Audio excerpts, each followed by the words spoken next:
नमस्कार मेरे प्यारे विद्यार्थियों, स्वागत है हमारे यूट्यूब चैनल पे। मैं एक बार राहुल जायसवाल फिर से विजन दाऊनगर से आपका स्वागत करता हूँ। पिछले कॉन्सेप्ट में हम लोगों ने डिटर्मिनेंट्स के बारे में सीखा था। लगभग 2 कॉन्सेप्ट सीखे थे। मैंने ये बताया था कि किसी भी डिटर्मिनेंट्स का अगर आप रो और कॉलम को आपस में परस्पर बदल देते हैं, अगर वो मैट्रिक्स होता, अगर ट्रांसपोज के हिसाब से आप उसको कन्वर्ट करते थे तो उसकी वैल्यू चेंज नहीं होती थी। हमने उसको प्रूफ किया था। उसके बाद मैंने बताया था कि किसी भी मैट्रिक्स के किसी भी रो या कॉलम को, अगर रो को दूसरे रो में बदल देते हैं या कॉलम को दूसरे कॉलम में बदल देते हैं तो उस मैट्रिक्स का मान जो है बदल जाता है। मतलब अगर पॉजिटिव है तो नेगेटिव हो जाता है, नेगेटिव है तो पॉजिटिव हो जाता है, उसका चिन्ह बदल जाता है। आइए हम लोग तीसरा कॉन्सेप्ट सीखते हैं। तीसरा कॉन्सेप्ट ये है कि किसी भी मैट्रिक्स में किसी 2 रो या 2 कॉलम को अगर आपस में बराबर कर दिया जाता है तो उस डिटर्मिनेंट की वैल्यू 0 हो जाती है। आइए फिर से एक बार देखते हैं।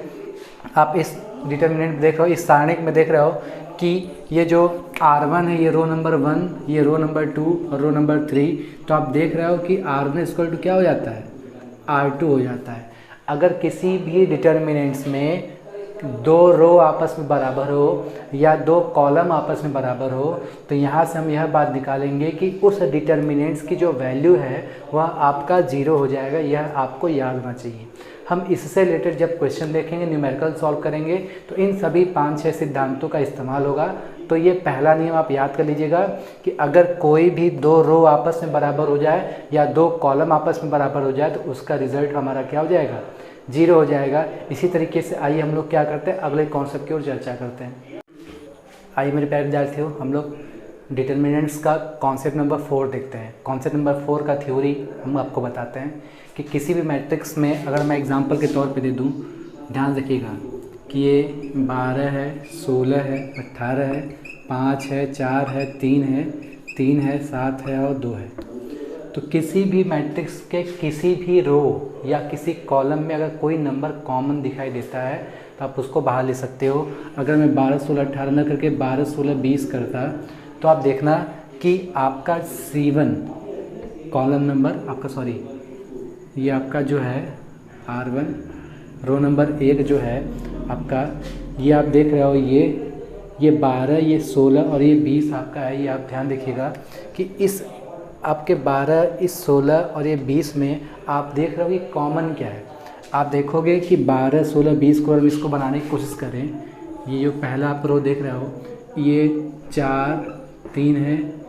आप इसमें देखिए ये आपका 4 गुणे 4 है और ये 4 गुणे 5 है, ठीक।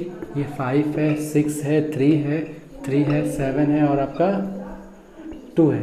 तो आप देखिए कि रो नंबर फर्स्ट में ये आपका जो R1 है, ठीक है, इस R1 में आप देखो कॉमन क्या दिख रहा है। देख लो 4 कॉमन है, 4 कॉमन है। इसका मतलब इस कॉमन को जब हम बाहर निकालते हैं तो ये 4 को हम बाहर ले सकते हैं। ये आपका 3 हो जाएगा, ये 4 हो जाएगा, ये 5 हो जाएगा, ये 5 है, ये 6 है, ये 3 है, 7 है और ये 2 है। तो मतलब अगर कोई भी नंबर आपको कॉमन निकले तो आप उसको बाहर ले सकते हो, ठीक है। इसी तरीके से आइए एक एग्जांपल और देखते हैं। हम लोग इसमें देखते हैं कि मान लो एक छोटा सा हम यहाँ पर बनाते हैं। मान लो आपका 20 है, 24 है और 40 है, 5 है, 6 है, 7 है और 3 है, 2 है, 1 है।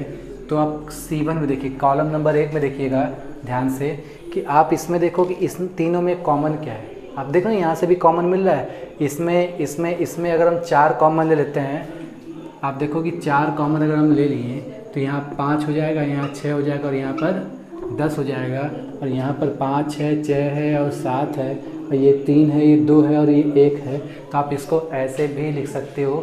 ये कॉन्सेप्ट मैं इसलिए बता रहा हूँ कि इस तरीके के कॉन्सेप्ट में आप क्या करना है कि किसी भी रोज़ या किसी भी कॉलम में आपको कोई नंबर कॉमन दिखाई देता है तो आप उसको बाहर निकाल सकते हो। इट मीन्स कॉमन ले सकते हो। तो देखो इसमें हमने 4 कॉमन लिया, 5, 6, 10 हो गया। इस कॉन्सेप्ट में आप देख रहे थे कि इस वाले रोज़ में आप देखिए कि जो फर्स्ट रोज़ है इसमें हमारा 4 कॉमन था, हमने बाहर ले लिया। तो ये हमारा कॉन्सेप्ट नंबर 4 था। उम्मीद करते हैं कि आपको कॉमन लेने आया होगा और मल्टीप्लाई करने भी आया होगा। इस 4 का अगर आपस मल्टीप्लाई करोगे किसी भी रोज़ में, इस 4 का अगर हम इसी में मल्टीप्लाई करते तो 4 × 12, 4 × 16, 4 × 5 20। मैट्रिक्स का वैल्यू आपका वही हो जाएगा। तो आइए हम लोग क्या करते हैं, इसी तरीके से अगला कॉन्सेप्ट सीखते हैं। तो प्यारे बच्चों, अगर मैं इसको डेल्टा मान लूँ, इसका वैल्यू निकालूँ, तो इसको हम 4 इंटू डेल्टा लिख सकते हैं। मतलब ये डेल्टा का 4 टाइम्स हो जाएगा। मतलब किसी भी सारणिक में, अब ध्यान से सुनिएगा, इस पूरे सिस्टम में हमने क्या कॉमन लिया है? 4 कॉमन लिया है। 4 कॉमन लेने के बाद हमारा जो डिटर्मिनेंट्स बना है, इस डिटर्मिनेंट्स में 3 4 5 5 6 3 3 7 2 है। हम क्या करेंगे कि इसका जो वैल्यू निकालेंगे, है ना, इसका जो हम लोग वैल्यू प्रसरण निकालेंगे वो हमारा 4 टाइम्स हो जाएगा। तो अभी हम लोग इसके बारे में क्वेश्चन को डिस्कस करेंगे। आइए इसी तरीके से हम एग्जाम्पल और देखते हैं कि जो हमारा अगला एग्जाम्पल है वो हमको क्या सिखाता है।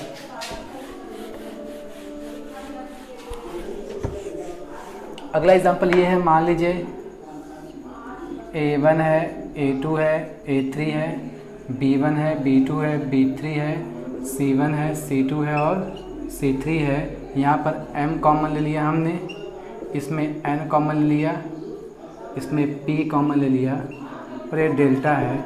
ठीक, तो आप क्या करोगे, इस पूरे सिस्टम में इस पूरी लाइन से M कॉमन ले सकते हैं, इस पूरी लाइन से N कॉमन ले सकते हैं, इस पूरी लाइन से P कॉमन लेते हैं। तो आप देखो कि A1, A2, A3, B1, B2 and B3, C1, C2 and C3 हो जाता है। ठीक है, हम इसको लिख सकते हैं M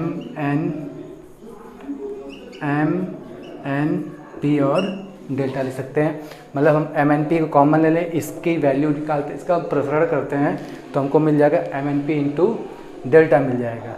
तो हमें मेन सीखना है कि अगर कोई चीज़ कॉमन होता है तो आप उसको क्या कर सकते हो, बाहर निकाल सकते हो। तो आइए हम लोग क्या करते हैं, इसी तरीके से हम लोग अगले कॉन्सेप्ट को सीखते हैं।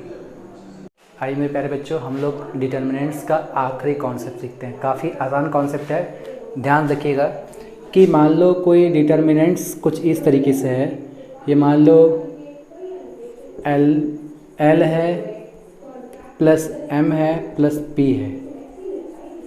मान लो ये L1 M1 P1 है, ये L2 M2 P2 है, L3 M3 P3 है। ये मान लो आपका B1 B2 B3 है, C1। हम 2 ही लोग को लेके चलते हैं, 3 लोग ज़्यादा बड़ा हो जाएगा, है ना। ठीक है, और ये C1 C2 C3 है। तो इसको हम लोग क्या लिख सकते हैं, ध्यान रखिएगा कि हम इस दोनों को ब्रेक कर सकते हैं। मतलब कोई एक ऐसा डिटर्मिनेंट्स है, इस नंबर को हम ब्रेक करके अरेंज कर सकते हैं। इसका मतलब हम इसको लिख सकते हैं, ध्यान रखिएगा, छोटे में मैं लिखता हूँ L1 L2 L3 B1 B2 B3 C1 C2 C3 plus करके हम ये पूरे सिस्टम को इसके साथ ले लें और ये पूरे सिस्टम को एक साथ ले सकते हैं। हम इसको ऐसे भी लिख सकते हैं M1 M2 M3 B1 B2 B3 C1 C2 and C3 लिख सकते हैं। उम्मीद करते हैं आपको दिख रहा होगा। ध्यान रखिएगा इसका कॉन्सेप्ट क्या है कि हम यहाँ पर ये सीखते हैं कि आपको अगर कोई डिटर्मिनेंट्स आपको कुछ इस फॉर्मेट दिया, ये दो लोगों का अलग अलग सम है, तो हम इसको ब्रेक करके एक बार इस L1 L2 L3 को इसके साथ लिख सकते हैं और प्लस करके M1 M2 M3 को भी हम लोग इस साथ लिख सकते हैं। आइए हम लोग क्या करते हैं, हल्का सा कुछ इस कॉन्सेप्ट का हम लोग एग्जाम्पल देखते हैं कि इस कॉन्सेप्ट को हम लोग समझते कैसे। आइए मेरे प्यारे विद्यार्थियों, अभी जो मैंने कॉन्सेप्ट बताया कि इसको ब्रेक करके कैसे सॉल्व करते हैं, तो हमारे सामने क्वेश्चन दिया है कि इसको बिना प्रसार किए, बिना एक्सपेंशन किए आप इसको 0 प्रूफ कीजिए। तो आइए हम लोग देखते हैं। अभी हम लोग जो कॉन्सेप्ट सीखे थे उसी कॉन्सेप्ट का इस्तेमाल करते हैं। हम छोटे में सॉल्व करते हैं कि आओ इसको हम मान लेते हैं डेल्टा। इस मैट्रिक्स पे आप ध्यान दीजिएगा कि ये 2 है, 3 है, 5 है, ये 7 है, ये 8 है और ये 9 है। 65 को आप लिख सकते हो, ध्यान रखिएगा, 63 प्लस 2 72 प्लस 3 एंड 84। हम इसको लिख सकते हैं, हमको अगर लाना हो तो 81 प्लस 5 लिख सकते हैं क्या? ठीक है, हम इसको ऐसे लिख सकते हैं क्योंकि देखो 7 के टेबल में 9 बार में 63 आता है, 8 के टेबल में 9 बार 82 आता है और 9 के टेबल में 9 बार में 81 आता है। अभी मैं समझाऊंगी ये मैंने ऐसे क्यों किया कि हम किसी भी, अभी जैसा इसके पिछले मैंने कॉन्सेप्ट बताया कि आप किसी भी रोज़ या कॉलम को आप उस तरीके से अरेंज कर सकते हो, तो हमने कुछ इस तरीके से लिखा। अब ध्यान दीजिएगा, हम इसको अब क्या करेंगे, हम इसको लिख सकते हैं 2 3 5 7 8 9 63 72 81 प्लस, इसी तरीके से हम आगे लिख सकते हैं 2 3 5 7 8 9 2 3 5। उम्मीद करते हैं कि आपको समझ आया होगा। अभी आपने सीखा था कि आप देखो कि ये 63 72 81 ये आपके 9 के टेबल में आता है, तो हम क्या करेंगे, यहाँ से 9 कॉमन ले लेंगे। तो देखो 2 3 5 7 8 9, जब 9 कॉमन लेंगे तो ये 7 हो जाएगा, ये 8 हो जाएगा और ये 9 हो जाएगा। आप देखो इस पूरे सिस्टम में 2 3 5 7 8 9, ये 2 3 5 है। तो अभी अब प्रॉपर्टीज़ की बात करते हैं। जैसा कि आपने सीखा है कि किसी भी डिटर्मिनेंट्स में अगर दो कॉलम ये आपस में क्या हो, बराबर हो, इसी तरीके देखो ये C1 और ये C3 बराबर, तो आप देख सकते हो कि यहाँ से 9 × 0 मिल जाएगा, ये 0 मिल जाएगा, हमारा आंसर क्या हो जाएगा, 0 मिल जाएगा। ऐसा इसलिए हुआ कि C2 = C3 है पहले कॉन्सेप्ट में और C1 = C3 है दूसरे कॉन्सेप्ट में। तो जैसा कि आपको बताया गया कि किसी भी डिटर्मिनेंट्स में अगर दो कॉलम्स आपस में बराबर होते हैं और उस पूरे सिस्टम को हम क्या मान लेते हैं, 0 मान लेते हैं। अभी आपने सीखा था कि हम किसी खास रो में से हम कुछ भी कॉमन, किसी खास कॉलम में से कुछ भी कॉमन ले सकते हैं। अब देखो कि 9 के टेबल में आ रहा है, तो बिना एक्सपेंड किए इसे हमें सॉल्व करना था। तो हमने आपको दो प्रॉपर्टीज़ बताई कि हम लोग कॉमन भी ले सकते हैं।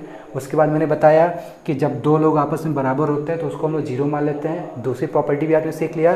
तीसरी प्रॉपर्टीज़ क्या है, किसी भी नंबर को ब्रेक करके आप उस तरीके से आप अरेंज कर सकते हो। हमने आपको तीसरी प्रॉपर्टी बताया। थोड़ा सा ये लॉजिकल लगाने पड़ते हैं। तो उम्मीद करते हैं कि जो थ्योरी मैंने आपको बताया अब तक वो आपको अच्छा लगा होगा। तो यहाँ तक मेरा यही वीडियो था। अगले वीडियो में हम लोग क्या करेंगे, इसके बारे में डिटेल सोल्यूशन देखेंगे, वो काफ़ी लंबा रहने वाला है।